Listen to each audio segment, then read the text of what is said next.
우리의 여정은 그 점성에서 시작해서, 점성 알죠? 점성? 점성은 알지? 점성에서 시작해서 면역무화로 이제 완성되는 거예요. 그래서 완덕은 점성에서 시작해서, 점성이 뭔지는 알죠? 점성에서 시작해서 침묵으로 길을 찾게 돼요. 침묵은 자기 자신을 절제하고 자제하고 극기하는 게 침묵이에요. 하고 싶은 대로 다 하는 것이 침묵이 아닌 거죠. 내가 하고 싶은 것을 절제하는 것이 침묵인데, 침묵을 하게 되면 길을 찾게 돼요. 작은 것에 충실하고 침묵으로 길을 찾아서 내가 하고 싶은 것, 내가 빵을 이거 하나 더 먹고 싶은데, 그래, 하느님을 위해서 이 빵 하나 더 먹고 싶은 마음을 참아야지 하는 것이 침묵이에요. 대단한 게 아니라 오늘 5분만 더 자고 싶은데 이 더 자고 싶은 마음을 참는 게 침묵이에요. 그렇게 되면, 점성과 침묵이 되면 관상, 대월, 빛이 그냥 오는 거예요. 작은 일에 충실하고 내가 하고 싶은 것을, 본능적으로 하고 싶은 것들을 참고 교만한 마음을 내려놓게 되면 침묵으로 길을 찾아가게 되는 것이고, 그렇게 되면 대월, 하느님을 만나 뵙게 되는 거죠.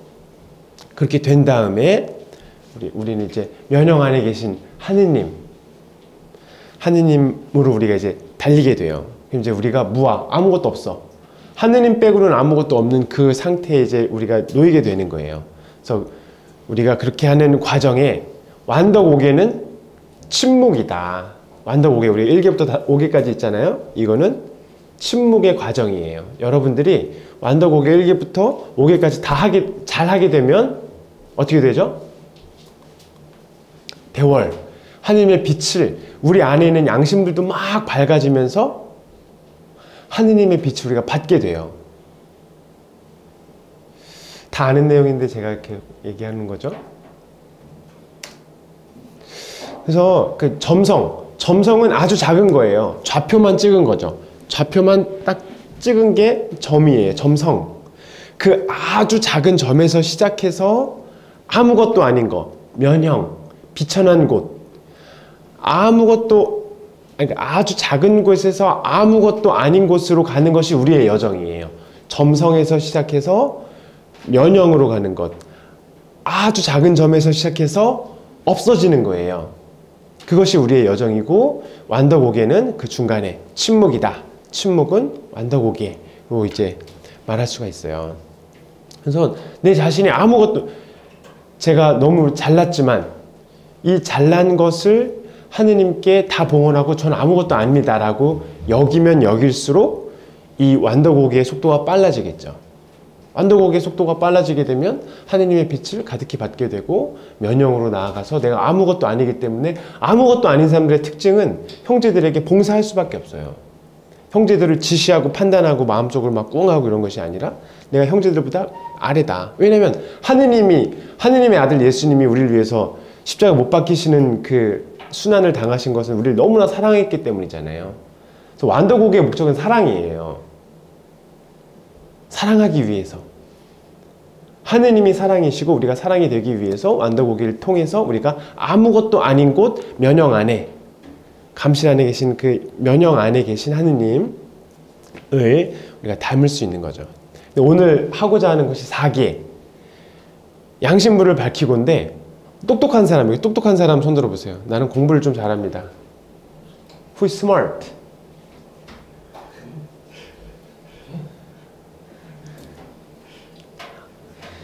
똑똑하다고 생각하는 사람들이 4개에서 넘어지게 돼 있어요. 왜냐면 이성적으로 똑똑해. 똑똑한 사람이 이 세상을 판단하고 심판하고 또 우리 수도회를 심판하고 또 누굴 심판해요? 형제들 한 명 한 명을 심판해. 응? 쟤? 아니야. 쟤? 아니야. 아니야. 아니야. 똑똑하기 때문에 위에서 심판하는 자리에 서 있어요. 그래서 그런 사람들은 사기에서 넘어지게 돼 있어요. 근데 여러분들은 안심이죠. 똑똑하지 않으니까. 그죠? 네, 다행이에요. 저도 똑똑하지 않아서 다행이에요. 여러분들 좋아하세요? 우리 추기경님? 네.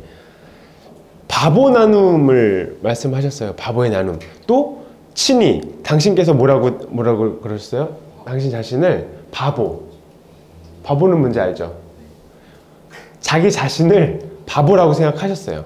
그리고 또 김수현 추기경님이 말씀하셨던 것 중에 하나가 뭐였냐면 내가 다른 사람들을 위해서 밥이 되어주는 거를 말씀하셨어요. 성체가 뭐가 되어주는 거예요? 형제들에게? 네, 밥이 되어주고 빵이 되어주는 거거든요. 나를 내어주는 게 우리들의 삶인데 김수환 추기경님께서는 바보 같은 믿음, 그러니까 우리가 바보가 돼야 된다. 그래서 밥으로 먹혀져야 된다 라고 말씀을 많이 하셨는데 바보 같은 믿음을 똑똑한 사람들은 이렇게 못해요. 바보 같은 믿음, 정말 순진한 믿음을 가지고서 나 자신을 형제들에게 내어줄 수 있는가, 이런 연습이 4개 양심불을 밝히고 해서 하게 되는 거예요. 양심불을 밝히고 해서 가장 중요한 키워드가 뭐냐면 양심이기도 하지만 더 중요한 베이스가 믿음이에요. 믿음. 바보 같은 믿음. 제 생각이에요. 제 생각. 자, 믿음으로써 아브라함은 시험을 받을 때 이삭을 바쳤어요. 이거 앞에 있는데? 네. 믿음은 우리가 바라는 것들의 보증이며 보이지 않는 실체들의 확증입니다. 우리가 비록 똑똑하지만 이 세상의 모든 것들을 다 우리 나름대로 판단을 하고 있지만 우리는 하느님을 바보 같은 믿음으로 믿어야 돼요. 그래서 우리 선조 아브라함, 믿음의 선조 아브라함이 떠나라는 말씀을 들었잖아요. 하느님으로부터. 근데 어디를 떠나는지 알고 있었어요? 모르고 있었어요? 전혀 모르는 곳으로 갔어요. 우리는 알 수 있는 곳으로 떠나는 거지만 아브라함은 알지도 못하는 곳으로 떠났어요. 늙은 나이에 떠났었죠. 바보 같은 믿음으로 떠났다는 걸 강조하고 싶고, 또 아브라함 늙음하게 낳은 그 자식, 소중한 아이를 실제로 바치려고 했죠. 이삭을. 우리에게 가장 소중한 것을 우리가 내어놓는 그 믿음, 그 바보 같은 우직한 믿음이 우리를 이제 완다고기의 4개의 양심불을 밝히고를 잘할 수 있도록 도와줍니다. 우리는 똑똑함을 내려놔야 돼요. 우린 바보예요, 바보. 여러분들이 바보라고 생각하면 쉽게 똑똑함을 내려놓을 수 있고, 아유, 난 아니야, 난 내 생각대로 살 거야. 그러면 똑똑함을 못 내려놓겠죠. 자, 똑똑한 사람들은 자신의 똑똑함을 내려놓고 바보 같은 믿음을 가지고서 하느님을 따라가야 돼요. 이때 필요한 것이 무엇이라고요? 순교정신이에요. 순교정신. 내가 죽어야 돼요. 내가 생각하는 옳다는 것을 내려놓는 거. 이렇게 가야 되는데 왜 지금 이런 걸 하고 있지? 라고 이렇게 물론 계속 그러니까 합리적인 의심도 필요하고 합리적인 사고가 필요할 때가 있어요. 근데 언제 내려놔야 되는 건지 우리가 연습을 해야 되는 거죠. 언제는 우리가 이성적인 사고를 해야 되고 언제는 나의 이성적인 판단을 내려놔야 되는 건데 그건 여러분들이 살면서 해야 된다고 봐요. 그래서 누구든지 내 뒤를 따라오려면 자신을 버리고 제 십자가를 지고 나를 따라야 한다. 정녕 자기 목숨을 구하려는 사람은 목숨을 잃을 것이고 나 때문에 자기 목숨을 잃는 사람은 목숨을 얻을 것이다. 그래서 내가 똑똑하다고 생각하는 것을 내가 똑똑하니까 옳죠? 내가 안다고 생각하는 그것을 내려놓는 것.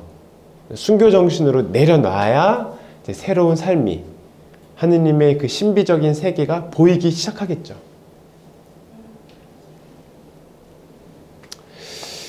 제가 수영하고 왔다고 그랬죠.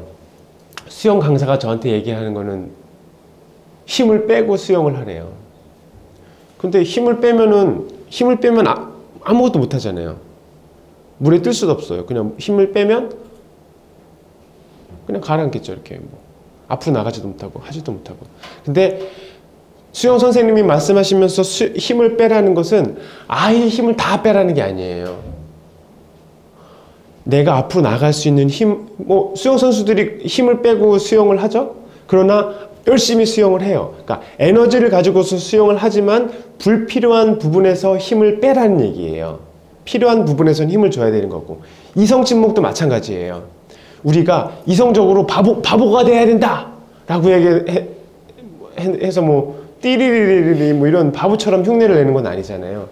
우리가 정말로 이성을 침묵해야 할 부분에서는 이성을 침묵해야 되는 거고, 어떤 부분에서는 우리가 신학교 공부를 할 때 이성적으로 잘 사고를 해가지고 하느님을 찾아가야 되는 거예요. 힘을 뺀다는 것은 몸의 힘을 다 빼는 것이 아니라 필요한 부분에서 우리가 힘을 줘서 수영을 하듯이 이성 침묵도 마찬가지로 우리가 어떤 부분에서는 우리가 똑똑하게 하느님을 찾아가야 되는 것이고, 어떤 부분에서는 내가 이 똑똑함을 내려놓고 형제들한테 져주고 속아주고 바보처럼 살아가야 되는 것을 우리가 좀 잘 익혀야 되는 거죠. 수영처럼 힘을 빼고 하듯이 우리는 자신이 옳다는 신념을 가지고 있는 것 같아요. 내 판단이 옳아. 이 옳다는 신념을 순교 정신으로 버릴 때 그는 영원한 생명에 한 발짝 다가선 것입니다. 자신의 판단을 내려놓기 어렵죠. 그래서 자신이 가진 관념, 추리, 판단, 기억은 내려놓고 양심불을 활활 타오르게 하는 것이 완덕옥의 사계. 양심불을 밝히는 거예요. 자, 우리가 순교정신, 그러니까 우리 설립신부님의 연가 부분인데 한번 다 같이 한번 읽어볼까요?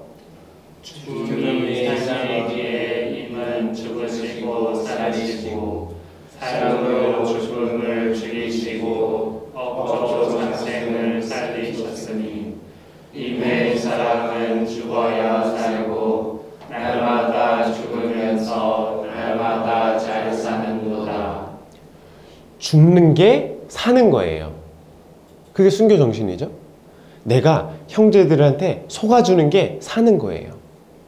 아, 저 인간 또 저래. 여기에서 그 판단이 올라왔을 때 그것을 내려놓는 거예요. 죽는 게 사는 것이고 사는 게 죽는 거예요. 예수 그리스도의 죽음이 우리들에게 삶을 가져다 주셨고 그 삶으로 우리의 죽음을 없애시고 억조 창생을 살리셨어요. 그래서 임의 사랑, 하느님의 사랑은, 그리스도의 사랑은 죽어야 살고 날마다 죽으면서 날마다 잘 살게 되는 거예요. 여러분들 어제 죽는 연습 잘 하셨어요? 벌써 까먹은 거 아니에요 혹시? 날마다 매일 밤 죽으면서, 그리고 매 순간 우리가 형제들에게 나를 이렇게 죽이면서 날마다 더 영혼의 빛이 더 밝아지면서 잘 살게 되어 있어요. 그게 우리 설립신부님의 연가죠. 이게 우리 순교 정신이에요. 날마다 형제들에게 죽는 것. 그렇다고 또 아까 지금 힘 빼라는 것처럼 그럼 맨날 죽어요 이렇게? 뭐 이렇게 죽어요? 이런 건 아니잖아요. 그냥 언제 죽어야 할지 우리가 이성적으로 잘 생각해야 돼요. 이 얘기는 아시죠?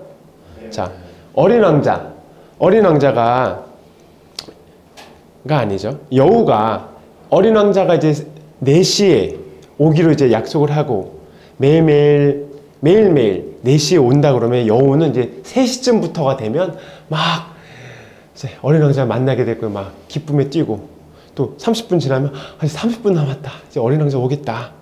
이제 만나면 이제 가슴이 막 쿵쿵쿵 뛰겠죠. 앉아보지 못하고 막 너무 좋아서.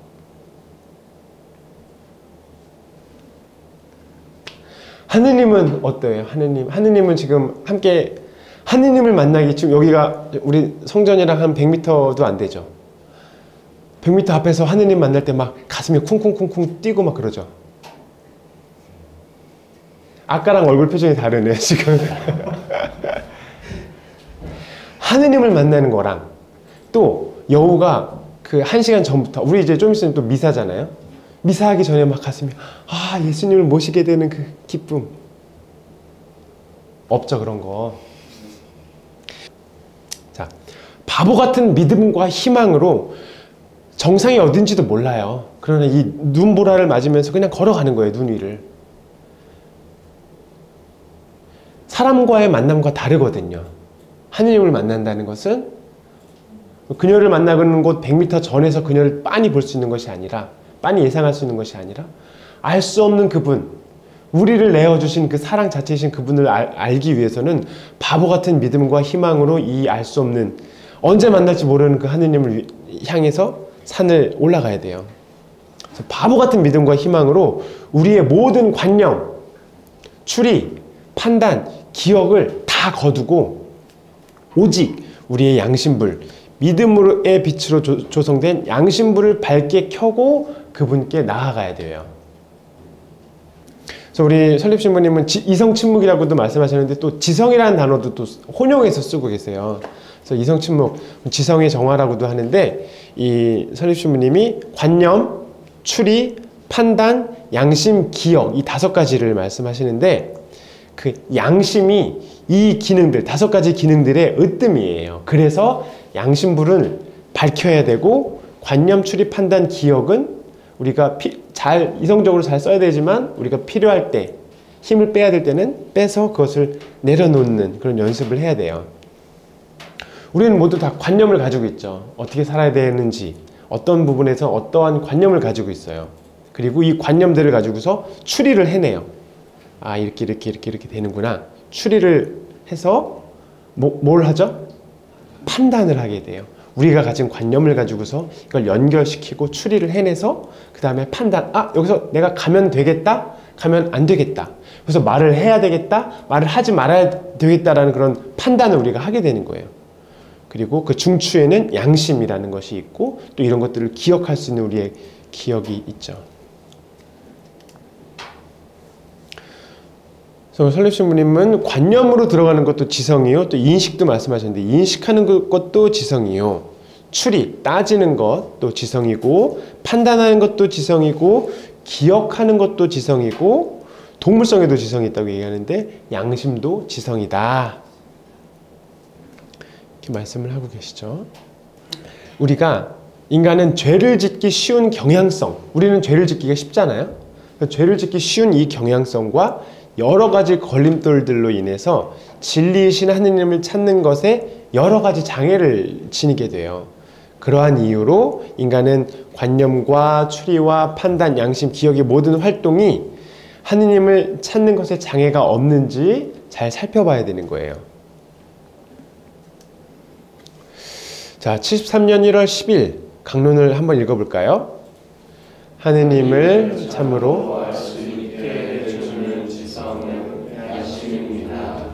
다른 지성들은 인간의 한계를 지니고 있으나 양심은 무제한 자라나게 됩니다.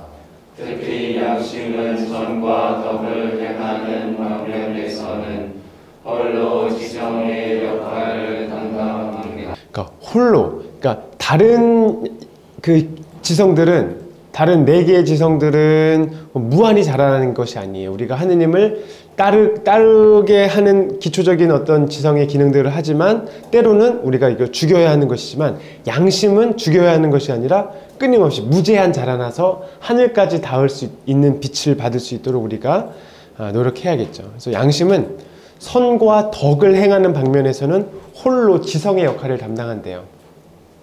어려운 말 아니죠? 표정을 보니까 다 이해하는 것 같아요. 그죠?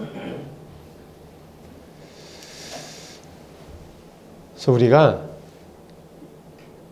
이것도 신부님 말씀인 것 같은데요. 하느님을 연구하고 수도 생활의 본질이 되는 관상으로 들어가고 빈틈없이 알려면 양심이 밝아야 돼요. 기도는 열심히 하고 양심적이지 않은 사람들 본 적 있어요? 없어요? 본 적이 있어요, 저는. 기도는 열심히 하는데 좀 그다지, 물론 그것도 판단이긴 하지만 아무튼 양심과 기도와는 또 별개 문제예요. 기도를 잘못된 방법으로 나를 위해서 하게 되면 양심을 삐뚤어지게 할 수도 있는 거죠. 그래서 양심은 아주 많은 성인들이 양심이 발라야 된다고 말씀하셨거든요. 우리 설립신부님도 역시 그 양심이 없으면 하느님을 못 알아듣습니다. 양심적으로 살아야 돼요. 순간순간 내가 이걸 양심에서 이거 하라고 시키는데 이거 하면 귀찮아. 이거 하지 말아야 되는데 뭐 그렇게도 하죠. 그래서 양심이 제 빛만 바라면서 하느님께로 가는 지성입니다. 그러니까 송두리째 알아본대요. 양심이 밝으면 하느님을 송두리째 알아볼 수 있고, 한마디로 양심은 하느님을 알아내는 지성이다. 근데 양심이 여러분들은 이미 어둡지 않겠지만 이미 그 양심이 무뎌지면 하느님을 알아내기가 그만큼 어려워지겠죠. 그래서 우리는 본성적으로 우리 양심을 밝게 해야 된다는 건 다 알고 있어요. 다른 지성들, 그러니까 양심 말고 다른 지성들, 관념, 추리, 판단, 이 세 가지는 교만한 마음과 결합해서 이 피노키오처럼 이렇게 거짓말을 이렇게 많이 하면은 코가 커지잖아요. 하느님을 위해서 알려고 하는 것이 아니라 자기 자신을 위해서, 자신의 이익을 위해서 이득을 계산하고, 또 이게 이성침묵인데 지나치게 뭔가 알려고 하고 싶고, 또 아는 것을 드러내는 것이 이제 이성침묵을 못하는 사람들의 특징이에요. 자기의 관념과 추리와 판단을 마음대로 쓰는 거죠. 자기를 위해서. 그러니까 이걸 하느님을 위해서 써야 되는데 자신을 위해서 쓰게 되니까 자신이 아는 걸 막 드러내고 싶고 지나치게 알려고 하고 나 자신을 위해서 쓰려고 하죠. 또 이제 이성침묵을 하지 않게 되면 남에 대한 그릇된 판단, 격렬한 분노, 쓸데없는 고집을 부리게 됩니다. 그래서 우리 일상에서 범하기 쉬운 실수가 이웃에 대한 그릇된 판단입니다. 그림처럼 이렇게 막 이성침묵이야. 왜냐하면 내가 옳아, 나는 옳고 저 사람은 잘못됐어 라고 그릇된 판단, 하느님이 원하는 판단이 아니라 내가 하고 있는 판단을 하게 되면 저 사람은 나쁜 분, 삑 되면서 난 이제 격렬한 분노,